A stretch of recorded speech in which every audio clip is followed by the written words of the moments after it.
こんにちは、よすけです。前回の動画、所信表明演説。おやつ300円まで、結構色々と買えるもんですね。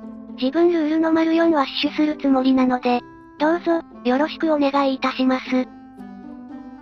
で、前回説明した BCS の原理、説明不足でわかりにくかったようなので、詳しく説明をしてみます。これは、1213mm のゴムリング付き2段ローラーです。タイヤには見えませんが、タイヤだと思ってください。で、これを転がすと、径の小さい側に曲がっていきますね。これでミニ四駆を模擬するとこうなります。カーブの内側、前後のタイヤを模擬しています。転がしてみると、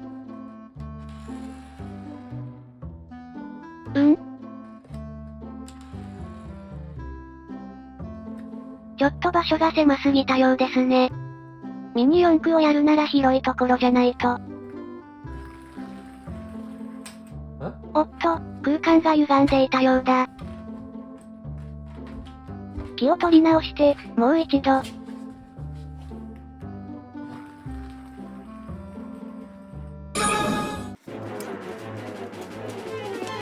どういうことだー。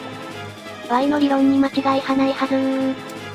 これはもしかして、喧嘩、そういえば、あのアウトローたちの大ボスとも言われ、左右の目の色が違っていたな。まずい、早くこの現実を解かねば。かくなる上派、最後の手段。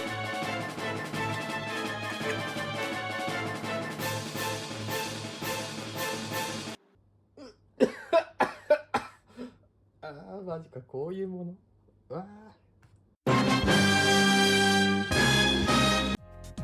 すまんかった、ヨスケは嘘をついてしまったようです。つまり、バイクが曲がる原理は円周の差じゃない模様。バイクはハンドルを切って曲がるそれが真理。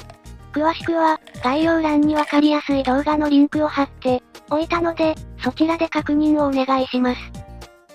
でも、タイヤに角度をつけたら遅くなったのは事実。これは一体どういうことなんだってばよ。ということで、とりあえず角度を逆にしてみることに。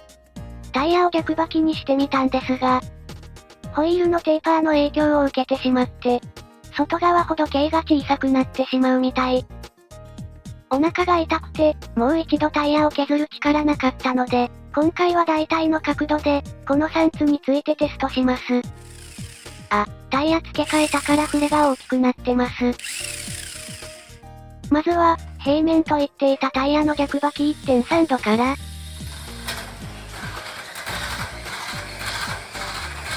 1秒強化？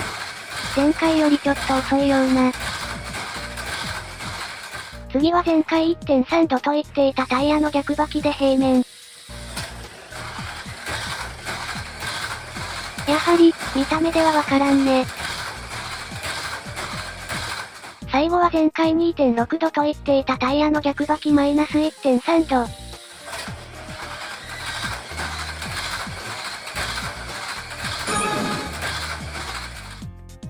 ということで、結果を発表します。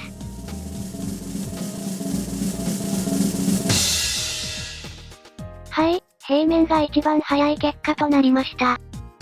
前回に対して今回が 0.1 秒遅くなったのは、タイヤの触れの影響だと思います。で、車体の外側を小径にすると遅くなって、台径にしてもほとんど変わらない。ここからは推定となりますが、外側が小径の場合、カーブでアウトリフトした時に、グリップが良くなります。カーブ内側のタイヤだけグリップが良くなると、重心周りに陽モーメントが働くので、ローラーゴムリングが壁に押し付けられて、摩擦が大きくなっている可能性。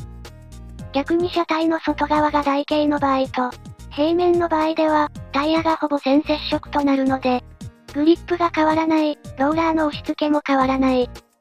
つまり、